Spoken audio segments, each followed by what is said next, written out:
नारद दासीपुत्र होते. खऱ्या साधूंच्या संगतीत व संत सेवेत त्यांचे जीवन शुद्ध झाले होते. संत स्वयं तीर्थरूप आहेत.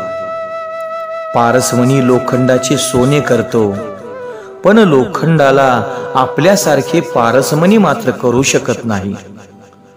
परंतु संत मात्र त्यांच्या संसर्गात आलेल्यांना आपल्यासारखे संत बनवतात.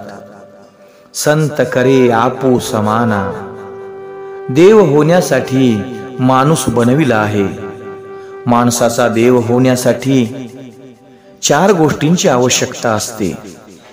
1 संयम, 2 सदाचार, 3 स्नेह आणि 4 सेवा. पण हे 4 गुण सत्संगाशिवाय मिळत नाहीत. सत्संगाचे फळ भागवतात दाखविले आहे. सत्संगाने नारद दासीपुत्राचे देवर्षी झाले, म्हणून मायेचा दास बनला आहे. सत्संगाने हे दास्यत्व नष्ट होऊ शकते. सत्संगाने भक्तीचा खरा रंग लागतो. मग माणसाला देवाशिवाय चैन पडत नाही. नारदांचे हे चरित्र भागवताचे बीजारोपण आहे. सत्संग व सेवेचे फळ दाखविणे हा या चरित्राचा उद्देश आहे. म्हणून विस्ताराने हे चरित्र सांगितले आहे.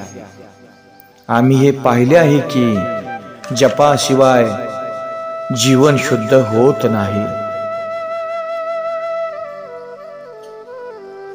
दानाने धनाची शुद्धता होते, ध्यानाने मन शुद्ध होते आणि स्नानाने शरीर शुद्ध होते. परोपकारानेही मन पूर्णतः शुद्ध होत नाही. म्हणून